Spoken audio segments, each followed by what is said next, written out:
Hey guys, welcome back to the channel. My name is Jack and it is iPhone 15 launch day. I've just come back from the Apple Store. It was absolutely packed in there. There was so many people. I think a lot of people are upgrading this year. Thankfully, I wore my incredibly bright yellow coat so the staff could find me quite quickly. And as soon as they handed me my bag, I was just out the door. So this is going to be my unboxing and first impressions of the iPhone 15 Pro Max. And I also have a case to show you.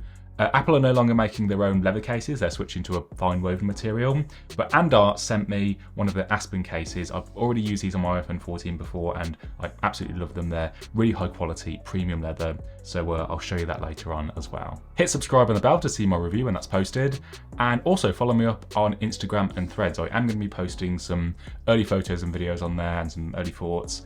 And yeah, if you want me to test or look at anything specific with these new phones, then drop a comment below and let me know what you want to see. I've actually got two to show you. I've got the natural titanium and the black titanium finish. I just could not decide which to get when seeing the early photos and videos, so I ended up getting two.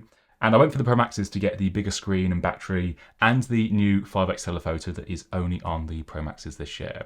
So let's get these unboxed and take a look. So let's start first with the natural titanium.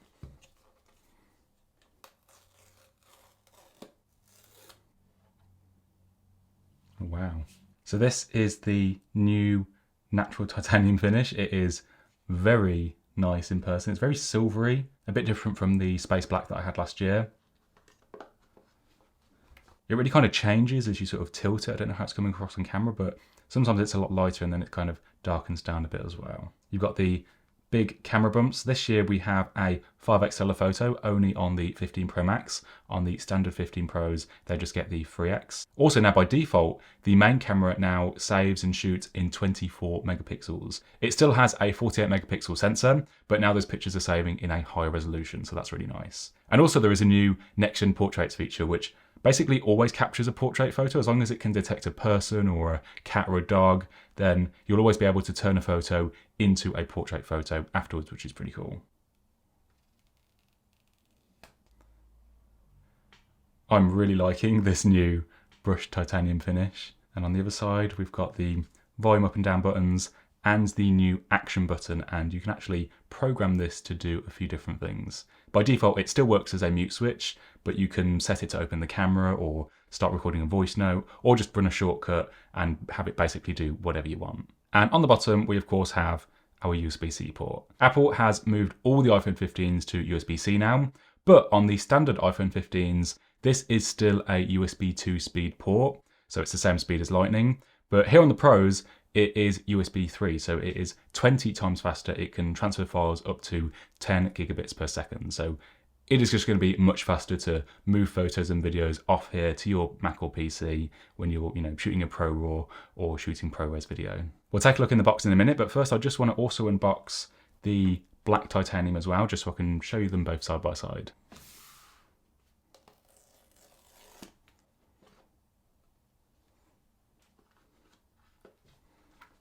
So this actually does kind of feel very similar to the space black last year, but just to show you it next to the natural titanium, this will hopefully help you decide. I mean, I couldn't decide seeing them on video. I did have to sort of have them here in person, but I'm really liking the natural titanium. But then again, I don't know, the black is just always so timeless, isn't it? It really is hard to tell on video sometimes, but like in person, wow, the new natural titanium it really kind of stands out. I really like the sort of utilitarian feel to it. It feels it very much reminds me of the old titanium MacBooks, which, makes a lot of sense as this is now titanium as well. They do feel lighter as well. They are lighter than last year's phones. And also the edges are also rounded off as well now. So just when you hold them in the hand, they feel smoother and just a lot easier to hold. They don't sort of like dig in as much. You can of course see the absolutely massive camera bumps on these things. I can't wait to get shooting with these. There are, of course, two other colours you can get this year. There is the white titanium and the blue titanium. I tend to go for either the black or the white. I've never actually gone for one of the coloured iPhones. I guess I just sort of like that sort of monochrome look, and black goes with everything. But now this year with the natural titanium, I do really like it. I think I'm going to have to stick with this one. But yeah, let me know which one you've gone for in the comments below. Now, just to compare with the 14 Pro Max, this is how the Space Black 14 Pro Max and the Black Titanium 15 Pro Max look. From the back, honestly, they look very similar. The biggest standout to me is the rings around the cameras. They're almost sort of like a more of a lighter color on the 15. But on the sides, this is where we're going to see the biggest difference. And straight away, I mean, you can already see just how fingerprinty the stainless steel band is on the 14. And you just don't really get that with the titanium. You do get some fingerprints, of course. I mean, it is always going to get a bit fingerprinty, but it doesn't stand out as much. In fact, whenever I'm filming, I actually have right next to me always a cloth, because I'm just always having to sort of like wipe things down, wipe the fingerprints off. And it happens, I swear, I spend half my time filming a video just wiping the fingerprints off the phone. So hopefully I'll be doing that a lot less. Also, like holding them both in the hand at the same time, you can really sort of feel the rounded corners on the 15.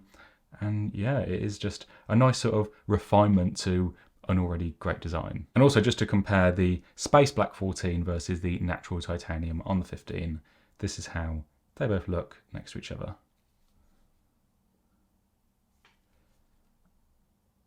Also, another change we've got this year is the bezels on the 15 are ever so slightly thinner now than last year.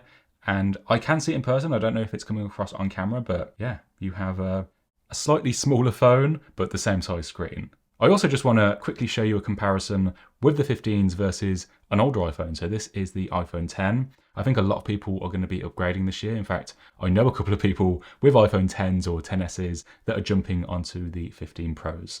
This is going to be a pretty massive upgrade. I mean, you've no longer got the notch, you've got the dynamic island, you've got the 120Hz ProMotion display, you've got a triple camera system, you've got the USB-C port on the bottom, which I think will also tempt some Android users maybe to try out an iPhone for once. The chips in the new 15 Pro are also pretty impressive as well. It's called the A17 Pro. It's the first time they've given sort of a Pro name to an iPhone chip. Normally they call them like Bionic or something. And the chip in this is almost on par with something like an M1 Mac. It is pretty impressive and kind of insane how they're just putting so much power into these phones. If you like to do things like photo and video editing or gaming on your phone, then this is just going to handle it with ease. They've even managed to get hardware-based ray tracing out of these chips, which is the first time I think they've actually got ray tracing on any of Apple's chips. So to have that first on a phone is pretty incredible.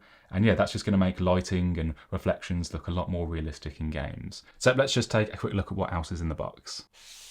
In here, we've just got a couple of things. We've got our little cardboard wallet. We have a SIM ejector tool.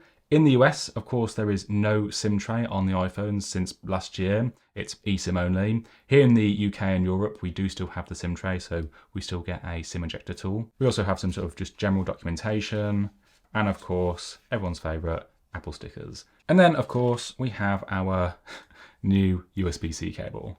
It's a really solid braided cable, like we've seen from Apple before. I think they first started doing this with the iPad Pro. But this is what they call a charge cable. So even though we've got USB-C on both ends, it still only transfers data at USB 2 speeds. You have to purchase an actual cable that is capable of the 10 gigabit speeds, which I have got like a couple lying around, so I'll be testing that out as well in due course. Apple has also updated the second gen AirPods Pro to also have USB-C. This is still the Lightning version, as they don't sell the case separately, and I didn't feel like buying a whole new set of AirPods. It just didn't really seem worth it. But what that means is you can use the cable in the box to charge your AirPods just from your phone. What I do have though, is I do have a USB-C to Lightning cable, so I can try that out with this. It does feel kind of weird, sort of plugging a USB-C cable into an iPhone. And there we go. We're charging our AirPods. And you can also do the same with an Apple Watch as well. And also charge a Lightning iPhone from a USB-C iPhone. Now the charging is limited to, I think it's like 4.5 watts. So it's definitely not going to be the fastest charging if you're charging out from the iPhone 15. But yeah, at least you can help out a friend in need. So let's now have a look at the Aspen case by Andar. Apple are no longer making their own leather cases. If you want one, then you're going to have to go somewhere else to get one. Ooh, they sent me the brown this time. So this is the brown full grain leather case for the 15 Pro Max. And here it is next to the sand color for the 14 Pro Max. They actually have, I think, 10 colors that you can choose from. So whatever colour you want, then you'll be sorted. Really high quality feeling leather. They've got nice sort of lips around the cameras as well. And I will just pop this on, both the black and the natural titanium, just to show you how those look. So we've got a nice snug fit. We've got case buttons to cover the buttons on the phone, and a cutout for the action button. And on the bottom, we have a cutout for the C port and the speakers.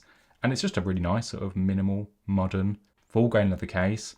The only branding is here on the side, so it's just a nice, clean looking leather case. So let's take a look next with the natural titanium. Again, really nice fit. This is a MagSafe case as well, by the way, so you can use it with any MagSafe accessories. There is a ring of magnets in the back. This is the Moment Filmmaker cage. It's a great way to sort of hold your phone much easier if you're out shooting, and there's like a load of mount points around the edges if you want to mount things like a top handle or lights or a microphone, and it just makes it a lot easier to hold the phone steady. I'll put links to these in the description if you want to check them out. I have done a video about my favourite MagSafe accessories, so I'll also link to that if you're coming to this new generation from an older iPhone and you're not sure where to start. So that has been my unboxing and first impressions of the new 15 Pro Max. I'm really liking this design. It's a nice refinement of what we had before.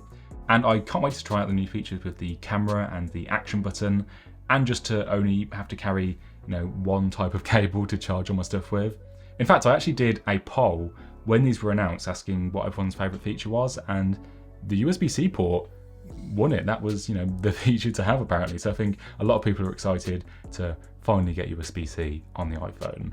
And I did also ask what colour everyone was getting as well, and the natural titanium was the clear winner there. So thank you to everyone that voted. It's really interesting to hear what you guys think as well. I will be doing a full review, so get subscribed and hit the bell if you want to see that.